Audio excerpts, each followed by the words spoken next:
గతంలో ఎదుర్కొన్న ఎల్నినో ప్రభావం ఏ రకంగా ఉంది, దాని నుంచి పాఠాలు నేర్చుకుంటూ ఈసారి ఏ రకంగా కేంద్ర ప్రభుత్వం అప్రమత్తం అవుతుందంటారు?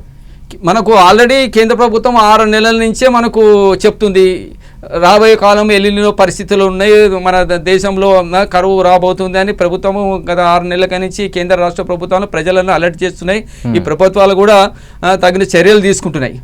కాబట్టి ఎల్నినోని మనం ఆపలేము, కానీ ఆ పరిస్థితులను మనము వాటి ద్వారా వచ్చే ఈ చెడు ఈ ఫలితాలను మనము తగ్గించవచ్చు. అంటే సార్, అప్పుడు భారత్ పరిస్థితులు ఇప్పుడు భారత్ పరిస్థితుల్ని కంపేర్ చేస్తే ఇప్పుడు ఏ రకంగా మనం ఆ సిచ్యువేషన్ అధిగమించవచ్చు అంటారు? ఎంత ఈజీ ఉందనుకోవచ్చా ఈసారి?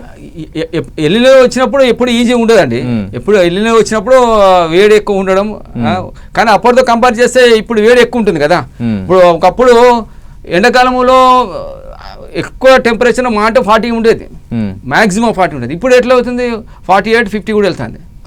అంటే వాతావరణం ఉష్ణోగ్రతలు పెరిగినాయి ఇంకా. కాబట్టి అప్పటితో కంపేర్ చేస్తే ఇప్పుడు టఫ్ టైం ఉంటుంది మనకి, ఇంకా టఫ్ టైం ఉంటుంది. ఇంకా అప్పట్లో పూర్వకాలంలో కొద్దిగా చెరువులు అవన్నీ ఉండేవి. ఇప్పుడు ఆ చెరువులు కుంటలు కూడా ఏం లేవు కదా ఇప్పుడు. దానివల్ల ఇంకా వాటర్ క్రైసిస్ ఎక్కువ అవుతుంది మనకు. అప్పుడు జనాభా తక్కువ ఉన్నది, ఇప్పుడు జనాభా ఎక్కువ ఉన్నది. కాబట్టి అప్పటితో కంపేర్ చేస్తే ఇప్పుడు మనము ఎక్కువనే ప్రభావితం అవుతాం ఎల్నినో వలన. ఎందుకంటే జనాభా పరంగా ఈ న్యాచురల్ రిసోర్సెస్ అవైలబిలిటీ పరంగా చూసినట్లయితే అప్పుడు హైదరాబాద్లో ఎన్ని చెరువులు ఉన్నాయి ఒకప్పుడు, ఇప్పుడు ఎన్ని చెరువులు ఉన్నాయి? అప్పుడున్న చెరువులన్నీ ఇప్పుడు మూసేసి రియల్ ఎస్టేట్ చేసుకున్నారు కదా. ఉన్న చెరువులనేమో మురికాలు చేసి పడేసారు కదా. మరి వాటర్ క్రైసిస్ మరి ఎట్లా తీరుతుంది మనకు? కాబట్టి ఇప్పుడు కొద్దిగా అప్పటితో పోలిస్తే ఇప్పుడు కొద్దిగా మనం గట్టిగానే ఉంటుంది, సిచ్యువేషన్ హార్డ్గానే ఉంటుంది. రైట్.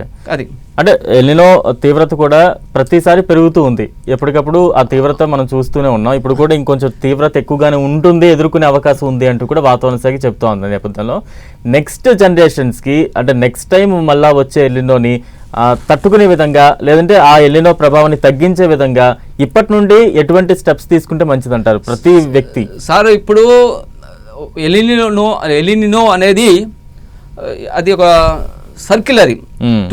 ప్రతి 2 నుంచి 7 సంవత్సరాల వరకు ఈ మధ్యకాలంలో వస్తుంటుంది, 2 నుంచి 7 సంవత్సరాల మధ్యకాలంలో వస్తూ ఉంటుంది అది. కానీ దాని ఫలితాలను మట్టికి మనం తగ్గించవచ్చు అని మనం ముందే అనుకున్నాం.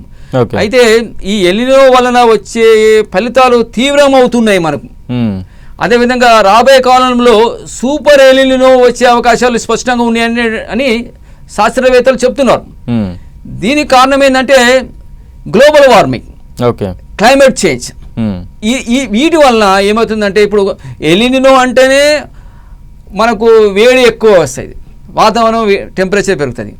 మనం ఈ గ్లోబల్ వార్మింగ్ వీటి వలన ఇంకా ఏమవుతుంది, దానికి అడిషనల్గా ఇంకా వేడిని మనం యాడ్ చేస్తున్నాం. అంటే అగ్నికి ఆజ్యం పోసినట్టు చేస్తున్నాం. కాబట్టి మనం ఈ గ్లోబల్ వార్మింగ్ను తగ్గించుకోవాలి, ఈ వాతావరణ మార్పులను నివారించాలి, చెట్లను విపరీతంగా నాటాలి, నేచర్ ఎన్వైరన్మెంట్ ఫ్రెండ్లీ హ్యాబిట్స్ని మన లైఫ్ స్టైల్లో అడాప్ట్ చేయాలి. అంటే ఎల్నినో ఇవాళ వస్తుంది, ఇంకా భవిష్యత్తులో రాదని లేదు కదా. శాస్త్రజ్ఞులు చెప్తున్నారు ఇంకా రాను చాలా భయంకరంగా ఉంటుందని చెప్తారు. కాబట్టి వాటి యొక్క చెడు ఫలితాలను తగ్గించాలంటే మనము గ్లోబల్ వార్మింగ్ని తగ్గించాలి, భూమి ఉష్ణోగ్రతను తగ్గించాలి, వాతావరణ మార్పులను తగ్గించాలి.